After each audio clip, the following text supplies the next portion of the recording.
But when the Buddha comes out of concentration and enters into a concentration of the desire realm, he has not a single moment of distracted mind.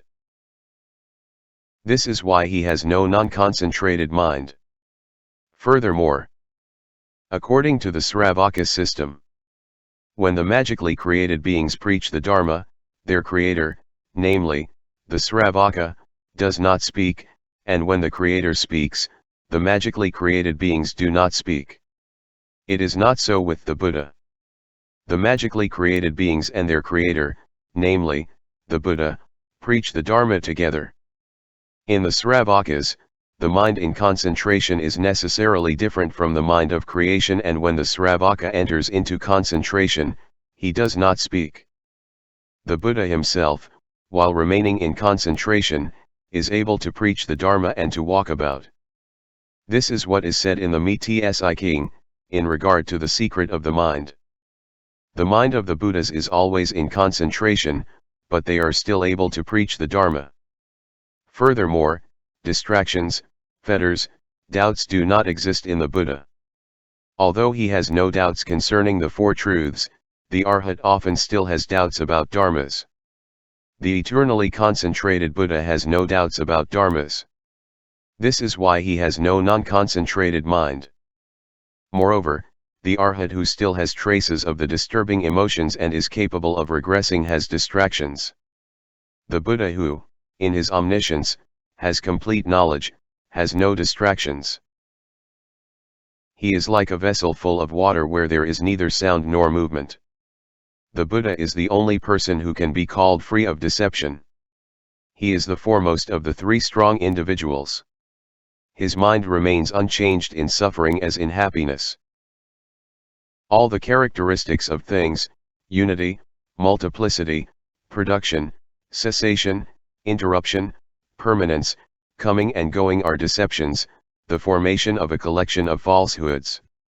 Since the Buddha is well established in the true nature of dharmas, his mind is never non-concentrated and, being never non-concentrated, it does not change. Moreover, among the 5 incomprehensible things, the attributes of the Buddha are the most incomprehensible. These 18 special attributes are the profound treasure of the Buddha. Who can understand them? This is why it is certain that the Buddha has no non-concentrated mind.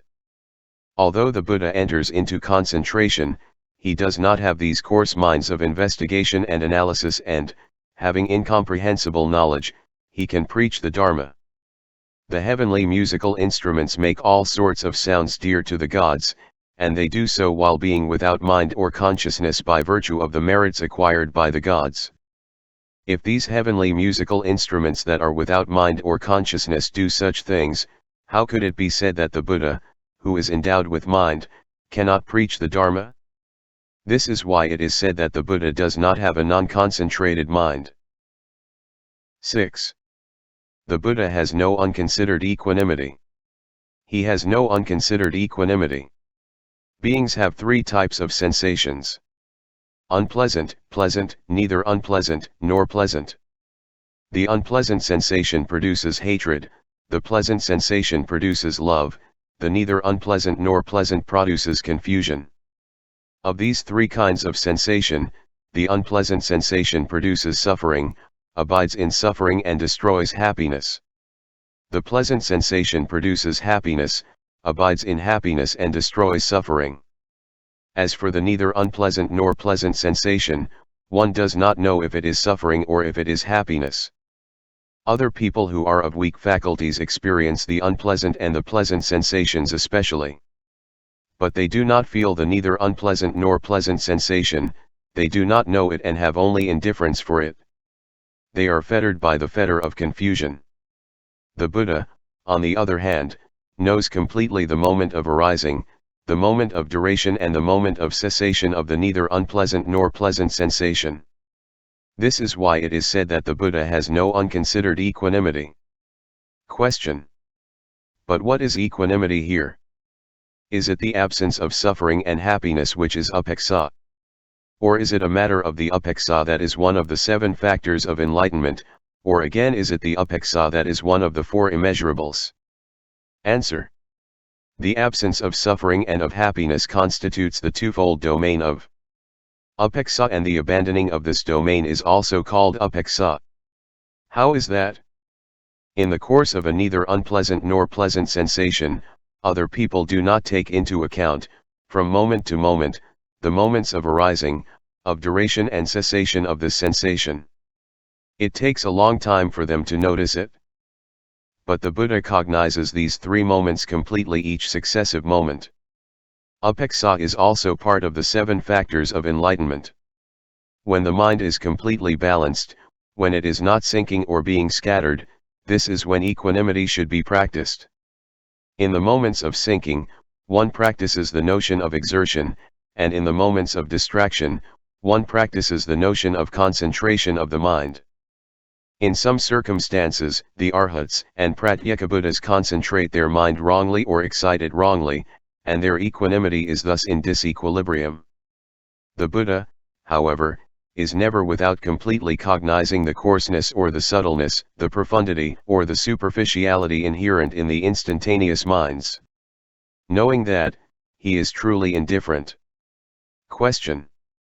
If that is so, how was the Buddha able to talk to the bhikkhus about Nantu, saying, "In Nanda, the sensations are completely conscious at the moment when they arise, completely conscious when they endure, and completely conscious at the moment when they are destroyed, and it is the same for the notions and investigations." Is that not a privilege reserved to the Buddha? Answer. There are 2 ways of being conscious. 1. When a dukkhavdana unpleasant sensation arises, knowing that a dukkhavdana is arising. When a dukkhavdana continues, knowing that a dukkhavdana is continuing. When a dukkhavdana ceases, knowing that a dukkhavdana is ceasing.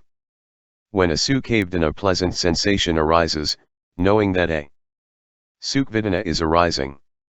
When a sukhavdana continues, knowing that a sukhavdana is continuing. When a sukhavdana ceases, knowing that a sukvedana is ceasing. The same for a dukkhavdana, neither unpleasant nor pleasant sensation. This is knowing only the general characteristics, but not the specific characteristics of the sensation. This way of being conscious was that of Nanda. 2. Having full consciousness and full awareness from moment to moment of the dukkha sukha and dukkhavadana succeeding one another from moment to moment, and not ignoring the mental events following one another from moment to moment.